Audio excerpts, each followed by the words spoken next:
तो बच्चों अब हम सीखेंगे एक्सरसाइज 2.3 अध्याय 2 बहुपद का क्वेश्चन नंबर 5। यह है क्या असल में क्वेश्चन नंबर 5? क्वेश्चन नंबर 5 है त्रिघात बहुपदों के गुणनखंड ज्ञात करने पर आधारित है। इससे पहले हमने क्वेश्चन नंबर 4 में द्विघात बहुपद के गुणनखंड ज्ञात करना सीखा। ठीक है, अब ये त्रिघात बहुपद है। देखो जरा सा, एक पार्ट ले रहा हूं फर्स्ट वाला, क्योंकि इसमें चर की जो अधिकतम घात है कितनी है? 3 है। ठीक है, उसके बाद 2 है, यहां पर 1 है, यहां पर 0 है, तो अधिकतम घात 3 है, इसलिए ये क्या कहलाता है? त्रिघात बहुपद कहलाता है। तो इसके गुणनखंड हम कैसे ज्ञात करेंगे वो देखिए, कैसे हल करते हैं। हल माना क्या करना है, इसको क्या मान लेंगे? बहुपद को px बराबर x की घात 3 ऋण 2x वर्ग ऋण x धन 2। अब यहां पर जो अचर पद है ना बच्चों, वो क्या है? 2 है।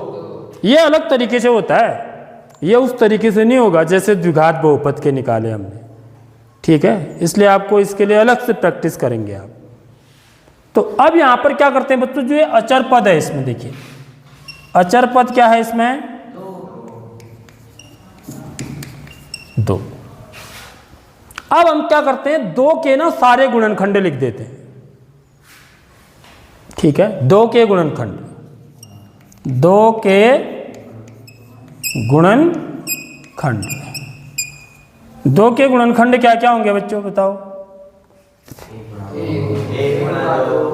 एक तो 1 होगा, ठीक है, दूसरा क्या होगा? 2 होगा।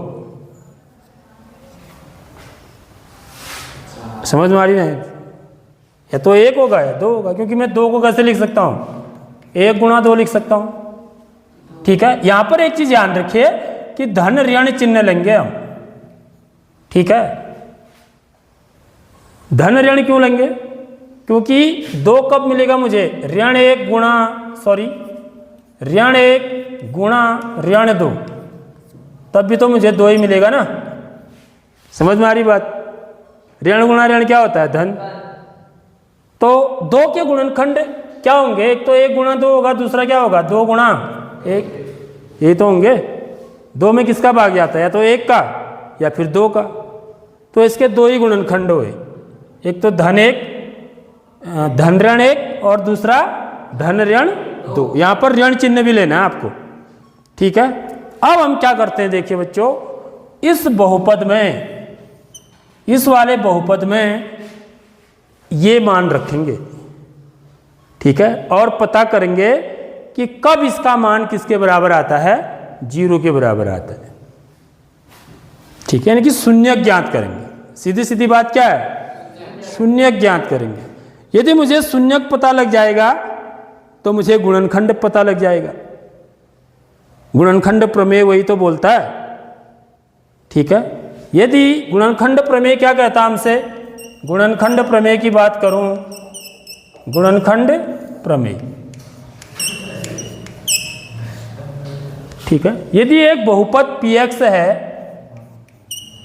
ठीक है, और a कोई एक वास्तविक संख्या है, ठीक, a कोई एक वास्तविक संख्या है, यदि pa बराबर क्या आ जाता है बच्चों मेरा? 0 आ जाता है। ठीक है, तो x माइनस a क्या होता है? px का क्या होता है? एक गुणनखंड होता है। ये तो बोलता है गुणनखंड प्रमेय। यदि बहुपद में मैं कोई संख्या a लूं, a क्या है? कोई वास्तविक संख्या है, यदि pa बराबर 0 आ जाए, यानी कि इसका मतलब यह हुआ कि a क्या है इस बहुपद का? शून्यक है। तब x माइनस a क्या होता है? px का एक गुणनखंड होता है। गुणनखंड होता है। इसी अवधारणा का प्रयोग कर रहे हैं हम। ये जो कॉन्सेप्ट है इसी का प्रयोग करते हुए इसके गुणनखंड निकालेंगे। ठीक है, तो सबसे पहले मैं इसमें मैं क्या क्या मान रख सकता हूँ, फिर अब देखिए, एक तो मैं इसमें 1 रख सकता हूँ, ठीक, पहले 1 रखूंगा, उसके बाद क्या रखूंगा, ऋण 1 रखूंगा। धन्य ऋण 1 का मतलब क्या हुआ, एक बार 1 रखना है, 1 रखने पर यदि 0 नहीं आता है तो फिर ऋण 1 रखूंगा, फिर ऋण 1 रखने पर भी 0 नहीं आ रहा है तो फिर क्या रखूंगा, 2, फिर 2 रखने पर भी 0 नहीं आ रहा है, ऋण 2। लेकिन किसी न किसी एक पर 0 आ जाएगा, समझ में आ रही नहीं आ रही बात, किसी न किसी एक पर जरूर 0 आएगा, ठीक। तो अब सबसे पहले px में x बराबर 1 रखने पर, px में x बराबर 1 रखेंगे तो उसको हम क्या बोलेंगे बच्चों, p1 बोलेंगे, ठीक है। तो ये क्या आ जाएगा, 1 की घात 3, जहाँ भी x है वहाँ पर 1 रख देंगे, ऋण 2 गुणा 1 की घात 2 ऋण 1 धन 2। हो सकता है 1 में ही 0 आ जाए, बाकी रखने की हमको जरूरत ही ना पड़े। तो ये क्या हो जाएगा, 1 की घात 3 कितना हुआ, 1 ही हुआ, 1 का वर्ग कितना हुआ, 1 को 2 से गुणा करेंगे ऋण 2, समझ में आ रही बात, 1 को 2 से गुणा करेंगे तो 2 ही आएगा, ये ऋण 2 हुआ, ऋण 1 धन 2, तो धन 1 ऋण 1 कट गया, 0 हो गया, ऋण 2 धन 2 कट गया, तो ये भी 0 हो गया, तो क्या आ गया मेरा है, 0 आ गया। इसका मतलब क्या है कि x बराबर 1 px का क्या है, एक शून्यक है, समझ में आ रही बात। तो देखो यदि x बराबर 1 px का एक शून्यक होता है तब x माइनस a px का क्या होता है, एक गुणनखंड होता है। ये कौन बोल रहा है, गुणनखंड प्रमेय कहता है, ये मैं नहीं बोल रहा हूं, ठीक है। गुणनखंड प्रमेय ऐसा कहता है, भले ही आवाज मेरी है, बोल मैं ही रहा हूं, ठीक है, लेकिन ये बताया किसने है, गुणनखंड प्रमेय ने बताया है। तो इसका मतलब क्या हुआ बच्चों, इसका मतलब इसलिए x ऋण 1 एक गुणनखंड पता कर दिया मैंने इसका, समझ में आ रही बात। x ऋण 1 px का क्या है, px का एक गुणनखंड है। देखो एक गुणनखंड तो ऐसे ही पता लग गया मुझे, एक गुणनखंड इसका x-1 होगा, ठीक है। अब ये कितने घात वाला बहुपद है बच्चों, 3 घात वाला। देखो जितने घात वाला बहुपद होता है ना उतने ही गुणनखंड होते हैं उसके। जैसे आपने देखा इससे पहले हमने द्विघात बहुपद के गुणनखंड निकाले थे, ठीक है, तो उसके कितने गुणनखंड मिले थे हमको, 2 ही तो मिले, समझ में आ रही बात। अब ये जो त्रिघात बहुपद है, यदि मैं इसके गुणनखंड निकालूंगा तो मुझे कितने गुणनखंड निकलेंगे, 3। अभी कितने निकले हैं, अभी तो 1 का ही पता चला है, अभी 2 और हैं छुपे हुए, समझ रहे हो। उन 2 की भी खोज करनी है। उन 2 की खोज कैसे होगी, ये पहले इसको नोट करिए फिर बताता हूं।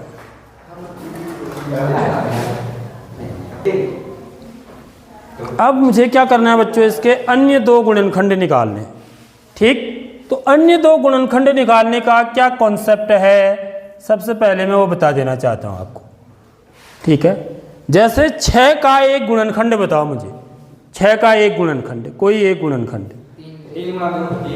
मतलब 1 के अलावा 2 है, एक गुणनखंड बोल रहा हूं मैं, 6 का कोई एक गुणनखंड 2 है, ठीक है। अब मुझे पता करना है कि दूसरा गुणनखंड क्या होगा, ठीक है, क्या होगा, 3 होगा।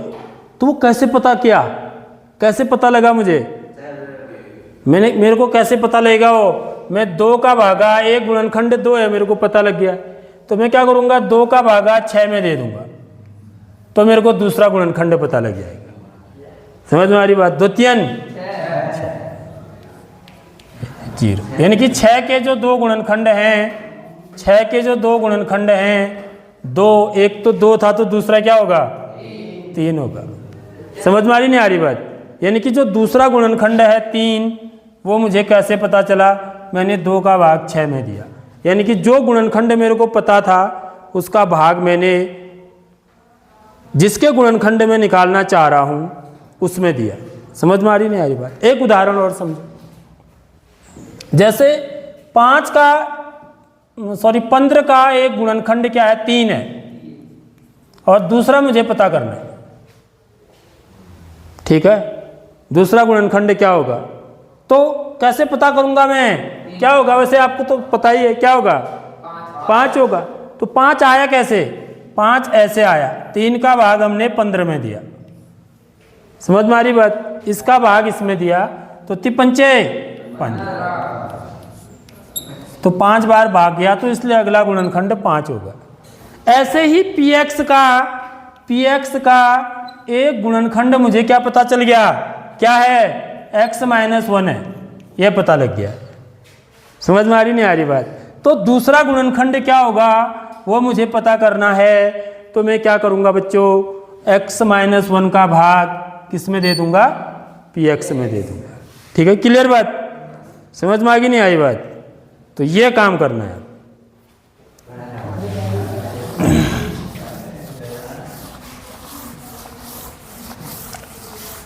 तो मुझे अन्य 2 गुणनखंड ज्ञात करने के लिए अन्य 2 गुणनखंड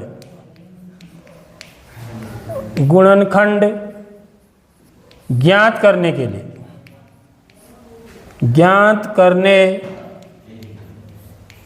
लिए हम क्या करेंगे? x - 1 का भाग किस में देंगे? px में देंगे। समझ में आ रही बात? क्यों देंगे पता लग गया आपको? ठीक है, तो अब भाग कैसे देते हैं देखो, ये भाग सिखाना चाह रहा हूं मैं एक्चुअली मैं आपको। x - 1 का भाग px क्या है मेरा? देखो px मेरे ये पूरा लिख दूंगा इसको, x की घात 3 ऋण 2 x वर्ग ऋण x धन 2। तो बीजीय व्यंजकों का भाग कैसे देते हैं बच्चों, वो सीखना है तुमको यहाँ पे थोड़ा सा। ठीक है, तो बीजीय व्यंजकों का भाग देते समय क्या ध्यान में रखना पड़ता है? भाग वैसे ही होता है जैसे हम भाग देते हैं, लेकिन यहाँ पर ये चीज़ ध्यान रखनी है कि जो हाईएस्ट पावर है, सबसे अधिकतम घात, ठीक है, उसको मुझे सबसे पहले 0 करना होता है। समझ में आ रही? उसको 0 करना होता है। यानी कि 0 कब होगा? जब इसके नीचे भी क्या आएगा? x की घात 3 आएगा ना, तो घटा के क्या हो जाएगा है? भाग देने के बाद क्या करते हैं हम? घटाते हैं। तो घटाएंगे तो x की घात 3 में से x की घात 3 घटाएंगे तो क्या हो जाएगा? 0 हो जाएगा। मेरी बात आ रही समझ में? बस ये चीज़ ध्यान रखनी है। तो सबसे पहले वाले स्टेप में मैं x की घात 3 को 0 करूँगा, दूसरे वाले स्टेप में x की घात 2 वाले पद को 0 करूँगा, और तीसरे वाले स्टेप में मैं x की घात x वाले को 0 करूँगा। ठीक है, तो मेरा आंसर मुझे मिल जाएगा। अब यहाँ पर देखिए, जब मैं x ऋण 1 का भाग इसमें दूंगा तो x की घात 3 कब आएगा? ठीक है, x की घात 3 कब आएगा? इसकी बात छोड़ो, इसको गुणा करके तो नहीं आएगा। ठीक है, जल्दी, क्योंकि इसको गुणा करके, x को किससे गुणा करके, x को मैं किस संख्या से गुणा करूं कि मेरे को क्या मिल जाए? x की घात 3 मिल जाए। बताओ बताओ। x से गुणा, घातांक के नियम के अनुसार, ठीक है, क्या होना चाहिए? वो राशि क्या होनी चाहिए? x की घात 3 आ रहा है ना गुणा करके, यानी कि यहाँ पर x की घात कितनी है? 1 है। तो गुणा करने में घातों को जोड़ देते हैं, यह आपको पता है। तो यानी कि कितना होना चाहिए? अब x की घात 2 होनी चाहिए, तब x की घात 3 आएगा। समझ लो इस चीज़ को। ठीक है, समझ में आ गई बात? यानी कि x को किससे गुणा करके x की घात 3 आएगा? x वर्ग से। देख लो, घातांक का नियम लगाएंगे, a की घात m गुणा a की घात n बराबर a की घात m प्लस n, x की घात 1 + 2 that is equal to x की घात 3। समझ में आ रही नहीं आ रही बात? तो यानी कि जो मेरा भाग जाएगा वो कितनी बार जाएगा बच्चों? x वर्ग बार। तो यहाँ पर एक्स वर्ग लिखूंगा, ठीक है। एक्स वर्ग के बार भाग जाएगा, पहली बार में एक्स वर्ग का बार भाग देने से मेरा यहाँ पर एक्स की घात 3 आ जाएगा। समझ में आई नहीं है? अब जिससे हम भाग देते हैं उसे क्या करते हैं बच्चों? उससे क्या करते हैं? गुणा करते हैं।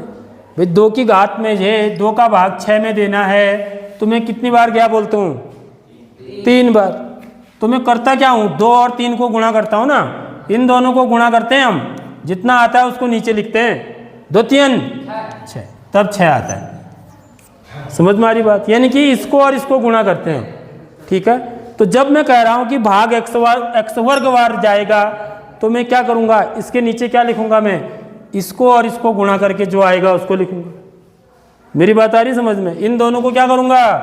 गुणा करूँगा, ठीक है। लेकिन ये अकेला नहीं है, यहाँ पर खाली एक्स नहीं है, एक्स के साथ क्या लगा हुआ है? ऋण 1 भी लगा हुआ है। तो देखिए, इसलिए एक्स से ऋण 1 को गुणा करेंगे हम एक्स वर्ग से, ठीक है। अब धीरे धीरे आपको पहले ऐसे ही गुणा करना पड़ेगा, फिर आप धीरे धीरे प्रैक्टिस हो जाएगी तो आप औरली भी गुणा कर सकते हैं। फिर एक्स वर्ग को किससे गुणा करना है? एक्स माइनस 1 से, ठीक है। समझ में आ रही नहीं आ रही बात? तो गुणा करेंगे तो कितना आएगा? एक्स वर्ग को एक्स से गुणा करेंगे तो कितना आएगा? एक्स की घात 3 बोलो ना, सीधे सीधे घातों को जोड़ देंगे। इसकी घात 1 है, गुणा करने में चरों को गुणा करने में उसकी घातों को जोड़ देते हैं, यदि आधार क्या हो? समान हो तब। अब इसको इससे गुणा करेंगे, एक्स वर्ग को ऋण 1 से गुणा करेंगे तो धन गुणा ऋण ऋण, एक्स वर्ग को 1 से गुणा करेंगे तो क्या आएगा? एक्स वर्ग ही आएगा, ठीक है। समझ में आई बात? यानी कि इसको गुणा करके क्या है मेरा? एक्स की घात 3, जो मैंने पहले ही लिख दिया है। समझ में आ रही बात? मैंने पहले ही लिख दिया ना। अब क्या लिखना है मेरे को? ऋण एक्स वर्ग, ये भी आएगा, ठीक है बच्चों। आगे बात समझ में है? अब क्या करते हैं? देखो यहाँ पर बीजी व्यंजकों का जब हम भाग देते हैं तो उसके बाद चिन्ह बदलते हैं। इसका चिन्ह तो धन का था ना, तो ऋण का करेंगे, क्योंकि हम घटा रहे हैं ना। अब घटाने का मतलब है चिन्ह बदलना, याद रख लो। इसका चिन्ह धन हो जाएगा, ठीक है। यहाँ पर चिन्ह बदला जाता है। क्यों बदला जाता है? क्योंकि ये ऋण का है। देखो ये, यदि मैं 1 में से ऋण 1 को घटाऊंगा, घटाना है ना मुझे 1 में से ऋण 1 को, तो मैं क्या करूंगा? यहाँ पर ऋण का चिन्ह लगाऊंगा ना। तो ऋण गुणा ऋण क्या हो जाएगा? धन हो जाएगा, 1 धन 1 हो जाएगा। इसलिए जो ऋण वाला है तो उसको धन कर देते, ठीक है। ये बात समझ लो। तब ये कितना आएगा बच्चों? अब देखिए, इसका काम तो तमाम हो गया। एक्स की घात 3 में से एक्स की घात 3 घटाएंगे तो 0 हो गया। और ये क्या होगा? ये ऋण 2 हो गया, ये धन 1 हो गया। इसका गुणांक क्या है? 1 है। एक्स वर्ग वाले हैं दोनों, एक्स वर्ग वाले के साथ ही एक्स वर्ग वाला क्या होगा? या तो जुड़ेगा या घटेगा। समझ रहे हो बात? वो किस पर डिपेंड करता है? उनके चिन्हों पर डिपेंड करता है। यदि समान चिन्ह होंगे तो जुड़ेंगे, और यदि विपरीत चिन्ह होंगे तो घटेंगे। समझ रहे हो? तो क्योंकि यहाँ पर कैसे चिन्ह है? ये धन ऋण का है, ये धन का है। अब इसका चिन्ह ये नहीं है, अब ये वाला है, ठीक है। यानी कि विपरीत चिन्ह हो गए, तो विपरीत चिन्ह है तो क्या करेंगे? घटेंगे। तो ऋण 2 धन 1 कितना होता है? ऋण 2 धन 1, ऋण 2 धन 1 गुणांक बताइए कितना होता है? ऋण 1 होता है। समझ में आ रही बात? तो ये कितना आ जाएगा? ऋण 1, पीछे से क्या लगा देंगे? एक्स वर्ग। समझ में आ रही बात?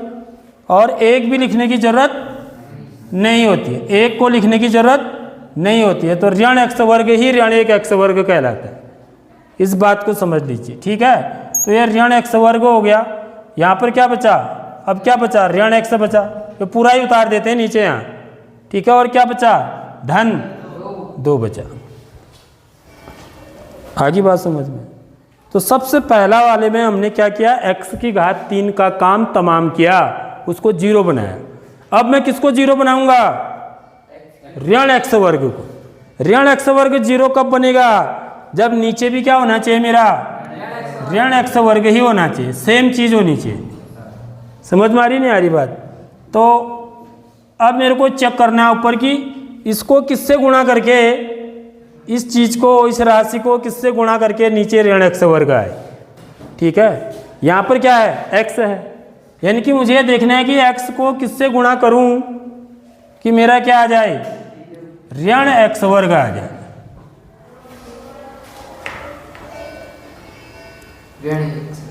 एक्स को किससे गुणा करके ऋण एक्स वर्ग आएगा। हाँ क्या बोला, ऋण एक से, तो इसकी घात बढ़ नहीं रही है, यहाँ पर घात एक है, यहाँ दो है, तो किससे गुणा करना पड़ेगा, ऋण एक्स से गुणा करना पड़ेगा। खाली उल्टा पुल्टा कुछ भी बोल दे रहे हो, हैं ध्यान भी नहीं है, कम है ध्यान आप लोगों का। ये ऋण एक्स से गुणा करेंगे तो धन गुणा ऋण, ऋण एक्स गुणा एक्स, एक्स वर्ग।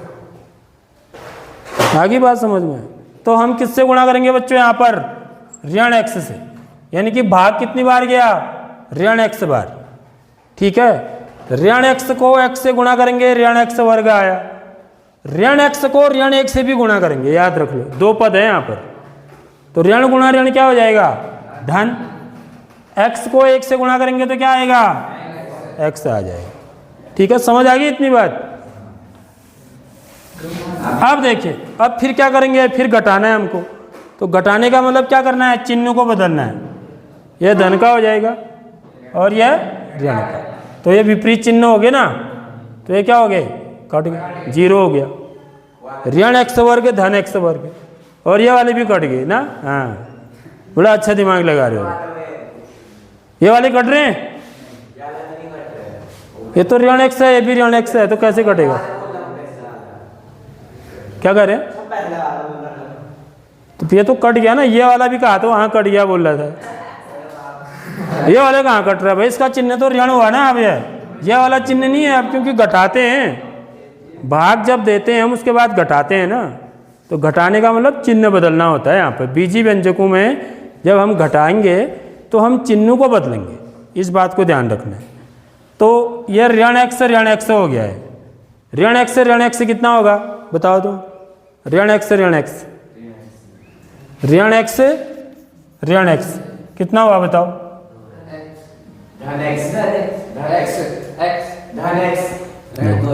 ऋण 2x होता है, ऋण एक्स ऋण 2x नहीं हुआ। अभी तुम इसका कॉन्सेप्ट ही नहीं समझो, जोड़ घटाने का, पूर्णांकों का, सब बाहर से आए बच्चे हैं आप लोग।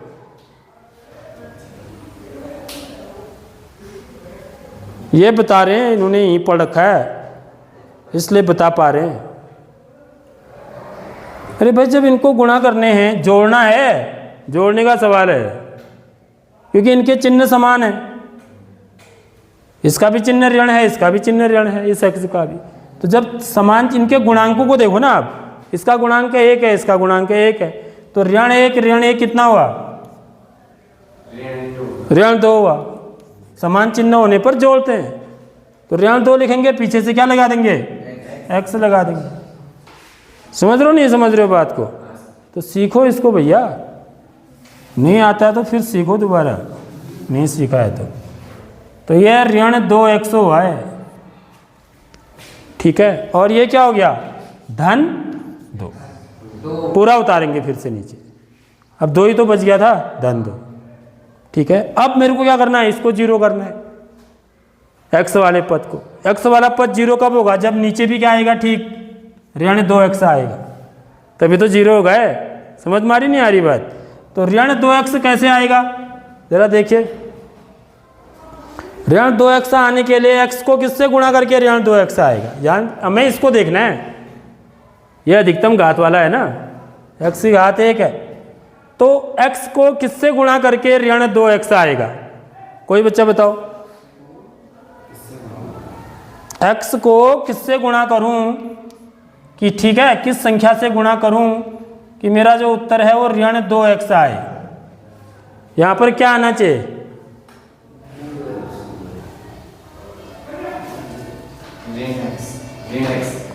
अच्छा खाली कुछ भी जो है तुक्का बिड़ा रहे हो।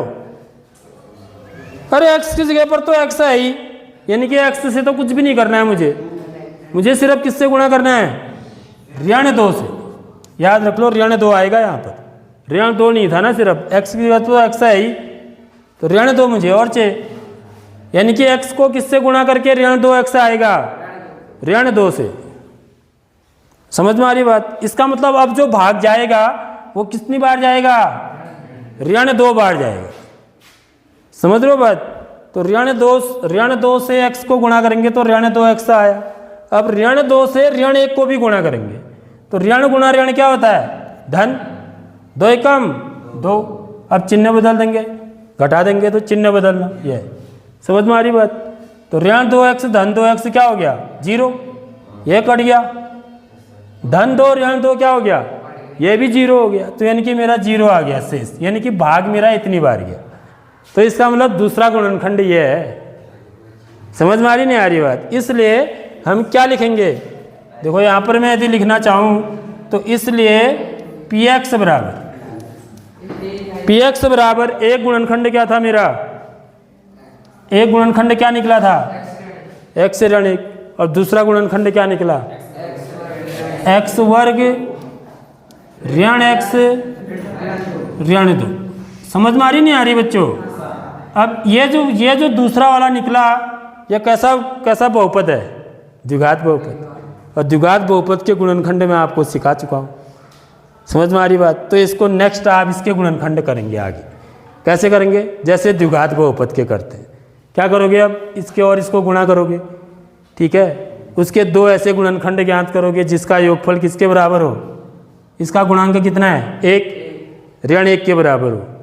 अब द्विघात बहुपद के गुणनखंड जैसे ज्ञात करते हैं वैसे इसका गुणनखंड ज्ञात करोगे, तो ये थोड़ा लंबा सवाल होता है। देखा तुमने हमने कैसे ज्ञात किया, हमने सबसे पहले एक गुणनखंड निकाला। एक गुणनखंड निकालने के लिए हमने क्या किया, सबसे पहले जो अचर पद होता है, ठीक, इसके गुणनखंड निकाले हमने। क्या क्या होते हैं, 2 के गुणनखंड, एक तो क्या हुआ धन ऋण 1, दूसरा धन ऋण 2। फिर हमने क्या किया, इसके शून्यक निकालना चाहा मैंने, कोई एक शून्यक, ठीक है। एक शून्यक निकालने के लिए मैंने क्या किया, जो इसके गुणनखंड हैं इनको हम रखते हैं px में। मेरा 1 रखने पर ही 0 आ गया था, ठीक है, x बराबर 1 रखा तो 0 आ गया। तो गुणनखंड प्रमेय के अनुसार यदि pa बराबर 0 होता है तो इसका मतलब x माइनस a px का क्या होता है, एक गुणनखंड होता है। तो इसका मतलब x ऋण 1 मेरा एक गुणनखंड आ गया। अब क्योंकि यह त्रिघात बहुपद है तो इसके 3 गुणनखंड निकलेंगे, ये पहले ही बोल दिया था मैंने, ठीक है। अब यहाँ से आपके कितने गुणनखंड मिलेंगे, और आपको 2 और मिलेंगे ना, इसके 2 गुणनखंड होंगे, तो कुल मिला के कितने हो जाएंगे, 3 हो जाएंगे, ठीक है। तो इसको करके लाना तो अब आगे को।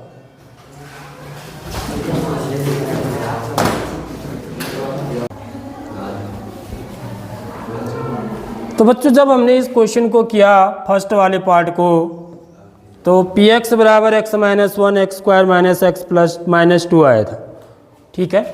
अब देखिए x माइनस 1 ये द्विघात बहुपद है, इसके गुणनखंड हम कैसे निकालेंगे, इसमें क्या करते हैं, x वर्ग के गुणांक को और अचर पद को गुणा कर देते हैं। तो मैं यहाँ पर रफ में करूँगा इसको अब, ठीक है।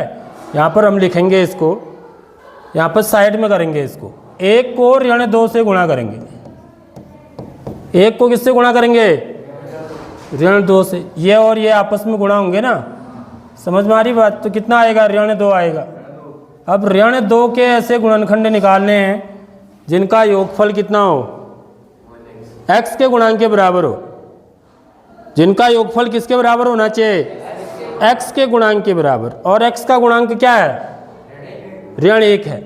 ऋण x का मतलब होता है ऋण 1x, समझ लो एक चीज। तो इसका गुणांक जो है वो ऋण 1 है। तो ऋण 2 के ऐसे गुणनखंड निकालने हैं जिनका योगफल ऋण 1 के बराबर हो। तो 2 के गुणनखंड तो बहुत ही आसान होता है भाई, एक ही गुणनखंड होता है इसका, 2 गुणनखंड होंगे, मतलब में क्या होंगे, 2 को लिखेंगे हम। 2 को कैसे लिख सकता हूँ मैं, 1 गुणा 2 या फिर 2 गुणा 1, ऐसी तो लिख सकता हूँ। और ये दोनों चीज़ें सेम है, समझ में आ रही नहीं आ रही बात? अरे देख ले यहाँ पर भाई, ये दोनों चीज़ें सेम ही हैं। तो क्या हो जाएगा, 1 गुणा 2, इसको ले लो, समझ में आ रही बात? अब मेरे को कितना चाहिए, जोड़ने पर कितना आना चाहिए, ऋण 1 आना चाहिए, और गुणा करने पर ऋण 2 आना चाहिए। ध्यान से समझो इस बात को। ऋण 2 कब आएगा गुणा करने पर? इन दोनों को गुणा करने पर ऋण 2 आ रहा है? अभी नहीं आ रहा है, बल्कि क्या आ रहा है, धन 2 आ रहा है। 2 का मतलब धन 2 आ रहा है, जबकि कितना आना चाहिए, ऋण 2 आना चाहिए। ऐसा कब आएगा फिर, ऋण 2 कब आएगा? जब किसी एक के आगे ऋण चिन्ह लगेगा। पहली बात समझ लो, या तो 1 पर लगेगा या फिर 2 पर, यानी कि इनमें से किसी एक पर ऋण चिन्ह होना चाहिए। समझ रहे हो बात? अब वो किस पर लगेगा, वो किस पर डिपेंड करेगा कि हमको क्या चाहिए। हमको ऋण 1 चाहिए, जोड़ने पर ऋण 1 आना चाहिए। समझ में आ रही बात? तो जोड़ने पर ऋण 1 कब आएगा? जब इन्होंने बताया अभी। जब किस पर लगेगा? 2 पर लगेगा। यदि 1 पर लगाओगे ना तो ऋण 1 धन 2 हो जाएगा, तो कितना आएगा, है 1 आएगा, ऋण 1 नहीं आएगा। ठीक है। यदि मैं 2 पर लगाऊं ऋण 2 धन 1, ये तो धन का रहेगा ना, तो मेरा उत्तर क्या आएगा, ऋण 1 आएगा। ठीक है, समझ में आ गई नहीं आई बात? तो इस चीज को जो बच्चा समझ लेगा ना, वो इसको सीख गया, समझ लो। तो मैं ऋण चिन्ह किस पर लगाऊंगा, 2 पर लगाऊंगा, ये, ताकि मेरा ऋण 2 धन 1 बराबर कितना आ जाए, ऋण 1 आ जाए। समझ में आ गई नहीं आई बात? अब ऋण 1 के पीछे क्या लगा दूंगा, x है, तो यहां भी क्या लग जाएगा बच्चों, x लग जाएगा दोनों के पीछे। यानी कि मैं अब इसको कैसे लिखूंगा, देखिए इसको मैं लिखूंगा x वर्ग ऋण 2x धन x। समझ में आ रही बात, ऋण 2। ठीक है, डायरेक्ट लिखना है यहां पर ऐसे। ये बात समझ में आ गई? 3 पद के कितने पद बना दिए हमने, 4 बना दिए। अब x माइनस 1, इन दोनों में क्या चीज कॉमन है, जल्दी बताइए। x कॉमन है, तो यहां पर ना मैं एक मजला ब्रैकेट लगा दूंगा, क्योंकि मुझे 2 ब्रैकेटों की जरूरत है यहां पर। तो यहां पर मैं x कॉमन लूंगा, अंदर क्या आएगा, यहां पर क्या आ जाएगा, x का भाग x वर्ग में कितनी बार जाएगा, x बार। x का भाग ऋण 2x में, x का भाग ऋण 2x में ऋण 2 बार जाएगा। ठीक है, प्लस देखो यहां पर तो x ऋण 2 ही है और कुछ है भी नहीं, तो इसमें क्या कॉमन है, यहां भी लेना ही पड़ेगा ना कुछ कॉमन। ठीक है, कुछ कॉमन है नहीं है। जब कुछ भी कॉमन नहीं है ना, तो इसका मतलब क्या कॉमन है, वहां पर 1 कॉमन है, यहां पर 1 लेना पड़ेगा। आप 1 कॉमन लेंगे और x माइनस 2 लिख देंगे, मजला ब्रैकेट बंद। ये इसलिए करना पड़ा क्योंकि ये इससे भी गुणा हो रहा है ना आगे, समझ रहे हो बात? इसलिए यहाँ पर 2 ब्रैकेट मेरे को लेने पड़े, एक तो मजला वाला, एक छोटा वाला। ये आगे बात समझ में? अब देखो जो गुणनखंड यहाँ है वही यहाँ भी आ गया ना, आया नहीं आया? अब x माइनस 1, ठीक है, इन दोनों में क्या चीज़ कॉमन है, x माइनस 2।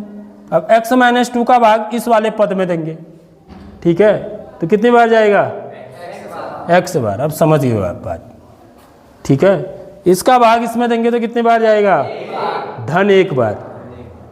धन 1 चिन्ह सहित बोलना है बस, ये इसके गुणनखंड हो गए। देखो तो इसके कितने गुणनखंड निकले, 3 गुणनखंड निकले। वैसे भी हमने पहले चेक कर लिया था ना, आप चेक करके भी निकाल सकते हो बच्चों, क्योंकि मैंने 2 के गुणनखंड पहले ही बताए थे ना आपको। क्योंकि जो मेरा यहाँ पर ये आ रहा है, देखो बच्चों ये, ठीक है, तो x बराबर मुझे क्या मान देने होते हैं यहाँ तक, यानी कि मुझे धन ऋण 1 और धन ऋण 2। तो गुणनखंड इन्हीं में से हैं, देख लो आप, है नहीं है? एक तो क्या है x माइनस 1, तो ये माइनस 1 यहीं का ही है, समझ रहे हो बात? दूसरा क्या है x माइनस 2, तो माइनस 2 यहाँ का है, देखो माइनस 2। दूसरा क्या है x प्लस 1, x प्लस 1 कहाँ से है, इधर से है x प्लस 1। तो इन्हीं में से निकलेंगे गुणनखंड, समझ रहे हो बात? तो इन्हीं से चेक करके भी आप निकाल सकते हैं, वहाँ पर आपको भाग देने की जरूरत नहीं पड़ेगी। आपको क्या ज्ञात करने होंगे, शून्यक, जैसे पहले वाला निकाला। पहला वाला गुणनखंड हमने कैसे निकाला, शून्यक ज्ञात करके। ठीक है। जो शून्यक होता है यदि हम उसका चिन्ह बदल के लिख दें, यदि माना x बराबर 1 इसका शून्यक है, ठीक है, तो गुणनखंड प्रमेय यह कहता है कि x माइनस 1 अब इसका क्या हो जाएगा, एक गुणनखंड हो जाएगा। किसका, समझ इसका है। यदि x बराबर 1 इसका क्या है, शून्यक है। तो इसके यदि मुझे शून्यक लिखने हैं ना, इसके शून्यक क्या क्या होंगे पता है? इस बहुपद के शून्यक क्या होंगे? एक तो चिन्ह बदल के लिख दो इनको, ठीक है। ये ऋण 1 है, ऋण 1 का चिन्ह बदलोगे तो क्या आएगा, धन 1। ये ऋण 2 है, ऋण 2 का चिन्ह बदलोगे तो क्या आएगा, 2। ये क्या है, धन 1 है, इसका चिन्ह बदल के लिखोगे तो क्या लिखोगे, ऋण 1। यानी कि इसमें आप ना यदि 1 रखोगे तब भी इसका मान 0 आएगा। देख लो, 1 रखोगे तो 1 ऋण 1 क्या हो जाएगा, 0। 0 हो गया ना, तो 0 से ये सब गुणा होंगे तो क्या हो जाएगा, 0 ही आएगा। ये गुणा हो रहे हैं ना आपस में तीनों। यदि मैं 1 रख दूँ इसमें तो 1 ऋण 1 0 हो जाएगा। समझ रहे हो बात? तो 0 क्या कर देगा, इन तीनों को ही गुणा करने पर 0 कर देगा, यानी कि px का मान 0 आ जाएगा। यानी कि x बराबर 1 क्या हो गया, इसका शून्यक हो गया। दूसरा देखो, यदि मैं x बराबर 2 रख दूँ तो यह वाला 2 ऋण 2 क्या हो जाएगा, 0। समझ रहे हो बात? तो ये 0 हो गया, तो ये 0 से ये और ये गुणा होंगे तो तब भी क्या आएगा, 0 ही आएगा। यानी कि x बराबर 2 भी इसका एक शून्यक है, ठीक है। तीसरा x बराबर ऋण 1 रख दूँ, यहाँ पर x ये पर ऋण 1 रख दोगे तो ऋण 1 धन 1 क्या हो जाएगा, 0। ये 0 हो जाएगा, तो ये 0 हो जाएगा, तब भी ये 0 हो जाएंगे। सारी बात समझ में? इसलिए x बराबर ऋण 1 भी क्या है, इसका एक शून्यक है। यदि मुझे शून्यक है तो मैं शून्यक पता है तो मैं गुणनखंड बता सकता हूँ, और यदि मुझे गुणनखंड पता है तो मैं शून्यक बता सकता हूँ। समझ रहे हो बात? ये संबंध है। गुणनखंड प्रमेय हमको शून्यकों में और गुणनखंडों में संबंध बताता है। यदि मुझे गुणनखंड पता है तो गुणनखंड से मैंने शून्यक निकाले। देखो, इसका चिन्ह बदला 1, इसका चिन्ह बदला 2, इसका चिन्ह बदला ऋण 1। यदि मुझे शून्यक पता होते तो मैं इसके गुणनखंड लिख सकता हूँ ना। ये इसका चिन्ह बदलो, x ऋण 1, इसका चिन्ह बदलो, x ऋण 2, इसका चिन्ह बदलो, x धन 1। ये तो गुणनखंड है। समझ में आ रही नहीं आ रही बात? इस चीज़ को समझ लो बढ़िया करके।